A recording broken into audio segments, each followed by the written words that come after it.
తెలుగు రాష్ట్రాల్లో వర్షాభావ పరిస్థితుల్ని దూరం చేసేందుకు ఏపీ సాధు పరిషత్ సిద్ధమైంది. సకాలంలో వర్షాలు కురిసి ఉభయ రాష్ట్రాలు సుభిక్షంగా ఉండేలా వర్ణయోగం నిర్వహించబోతున్నట్లు ఏపీ సాధు పరిషత్ అధ్యక్షుడు శ్రీనివాసానంద సరస్వతి ప్రకటించారు. ఈ నెలాఖరులోగా యాగానికి సంబంధించిన స్థల పరిశీలన పూర్తి చేస్తామని ఆయన స్పష్టం చేశారు. ఇదే సమయంలో వైసీపీ వైఖరిపై ఆయన తీవ్ర స్థాయిలో విరుచుకుపడ్డారు. హిందువుల మనోభావాలను దెబ్బతీస్తూ కులమతాల మధ్య చిచ్చు పెట్టేందుకు వైసీపీ కుట్రలు చేస్తోందని మండిపడ్డారు.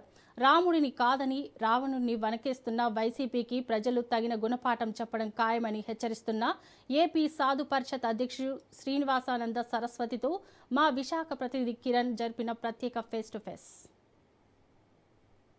ప్రజలకు ఆదర్శనీయుడు శ్రీరామచంద్రుడు. అటువంటి శ్రీరామచంద్రమూర్తిని విమర్శిస్తూ ఈరోజు రావణాసురుడిని కీర్తిస్తున్నటువంటి సమాజం ఎటుపోతుందనేది చాలా బాధాకరమైన విషయం. ఈరోజు మనం చూసుకున్నట్టయితే ముఖ్యంగా వైఎస్ఆర్ కాంగ్రెస్ పార్టీ చేసినటువంటి అనుచిత వ్యాఖ్యలు యావత్ హిందూ సమాజాన్ని ఆందోళన గురిచేస్తున్న ఈ నేపథ్యంలో ఆంధ్రప్రదేశ్ సాధు పరిషత్ అధ్యక్షులైనటువంటి శ్రీనివాసానంద సరస్వతి మనతో ఉన్నారు. స్వామి, చెప్పండి, అసలు ఏం జరుగుతుంది ఈ స్టేట్లో? ఇప్పుడున్న పరిస్థితి చూసుకుంటే మతాల మీద అలా ఘర్షణలు కావచ్చు, లేకపోతే కులాల మీద ఘర్షణలు కావచ్చు, అసలు ఏం జరుగుతుందో అర్థం కాని పరిస్థితి. ఎందుకని ఇలా జరుగుతుంది? అసలు బాధాకరమైనటువంటి అంశము. ఎందుకంటే ఆంధ్రప్రదేశ్లో, తెలంగాణలో కానీ మెజారిటీ అయిన తెలుగు వాళ్ళు హిందువులు. మెజారిటీ వాళ్ళ అభిప్రాయాలని గౌరవించాలి. హిందువులు ఎప్పుడు శాంతి కాముకులు. అందరినీ మనం ప్రేమిస్తాం, అన్ని మతాలని గౌరవిస్తాం, ఏ మతాన్ని మనం తిరస్కరించాం. అటువంటి ఉన్నతమైనటువంటి భావజాలం కలిగినటువంటి హిందువులు ఎక్కడ వెళ్ళినా కూడా, ఏ దేశంలో ఉన్నా కూడా అక్కడ ఉండేటువంటి అందరినీ గౌరవించేటటువంటి అనుకువతో ఉండి ప్రేమాభిమానాలు పంచుతూ ఉండేటువంటి మనస్తత్వం అంది. అటువంటి మనస్తత్వం మనకు వచ్చిందంటే దానికి కారణం మన పురుషులు, పురాణ వేత్తలు, అవతార పురుషులు తాలూకు అవతారాలు మనకు స్ఫూర్తిదాయకం. శ్రీరాముడు మనకు ఆదర్శమూర్తి, సీతామహాతల్లి మాతృమూర్తులు, శ్రీమూర్తులందరికీ ఆదర్శ తల్లి. అలాంటి మర్యాద పురుషోత్తమ రాముడు, సీతమ్మ తల్లి, అలాగే భారతంలో ఉండేటువంటి ద్రౌపది కానివ్వండి, మన ఇతిహాసాల్ని కించపరిచి మాట్లాడేటటువంటి ఒక పెద్ద కుట్ర చేస్తున్నారు. దానికి కారణం ఏంటంటే ప్రపంచంలో ఎక్కడ కుటుంబ వ్యవస్థ లేదు. వాళ్ళు అక్కడ కుటుంబ విధానం లేదు. డబ్బులు ఎందుకు సంపాదిస్తారో, ఎవరికి ఇవ్వాలో కూడా తెలియదు. ఎందుకంటే ఎవడ కొడుకో ఎవడ కూతురో 3 నెలలు 6 నెలలు సంవత్సరం అగ్రిమెంట్లు మ్యారేజ్ చేసుకొని మళ్ళీ డైవర్స్ తీసుకుని వెళ్ళిపోతారు. భారతదేశంలో అది కాదు కదా. ప్రపంచంలో కుటుంబ వ్యవస్థ మిగిలి ఉన్న ఏకైక దేశం భారతదేశం. దానికి కారణం శ్రీరాముడు కుటుంబ వ్యవస్థ మనకి ఇచ్చాడు.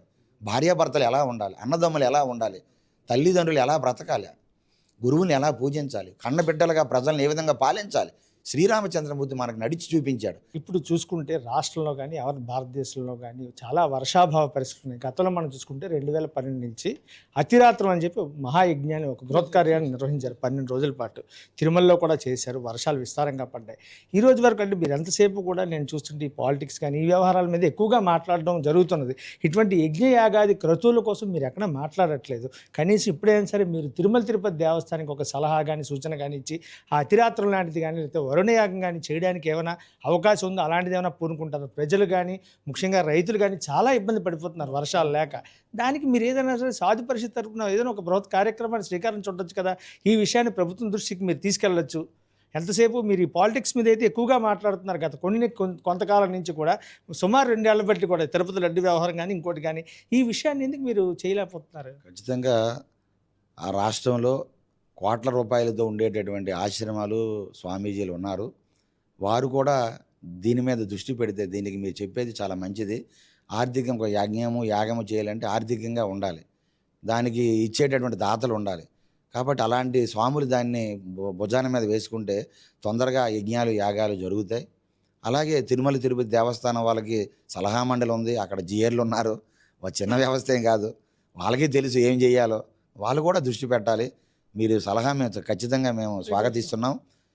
మా వంతుగా మేము ప్రయత్నం, మీరు వరుణయాగం అన్నారు కాబట్టి రైతాంగం కోసం మా ప్రయత్నం ఖచ్చితంగా మేము దాన్ని స్వీకరించి పరిగణలో తీసుకొని ఏదైనా అలాంటిది ఏదైనా ఒక టైం బాండ్ ఈ వారం 10 రోజులు పెట్టుకొని ఏమైనా చేసే ఛాన్స్ ఉందా? రైతులు చాలా ఇబ్బంది పడుతున్నారు. ఖచ్చితంగా అండి, మీ మాటలని చాలా చాలా మంచివి. మాకు కూడా ఆదర్శంగా ఉన్నాయి. మా ప్రయత్నం మేము వరుణయాగం, ఎందుకంటే ఈ నెలలోనే చేయాలి వరుణయాగం. జూలైలో చేయాలి. ఆగస్టు నుంచి మనకి వర్షాలు రైతులకు చాలా అవసరం కాబట్టి మా ప్రయత్నం మేము చేస్తాం. ఈరోజు రాష్ట్రంలో వర్షాభావ పరిస్థితులతోటి ఎదురవుతున్న సమస్యల నేపథ్యంలో ఖచ్చితంగా త్వరలోనే అంటే ఈ నెలలోనే ఏదో ఒక డేట్ ఒకటి ఫిక్స్ చేసుకొని వరుణ యాగాన్ని నిర్వహిస్తామని చెప్పి రైతాంగం కానీ ప్రజలు కానీ ఎదురవుతున్నటువంటి ఇబ్బందులు, తాగునీటి సమస్య కానీ సాగునీటి సమస్య కానీ దీని పరిష్కార దిశగా ఒక నిర్ణయాన్ని అయితే తీసుకుంటామని చెప్పి శ్రీనివాసానంద సరస్వతి చెప్తున్న పరిస్థితి. కెమెరామెన్ అర్జున్తో కిరణ్ కుమార్, రాజ్ న్యూస్, వైజాగ్.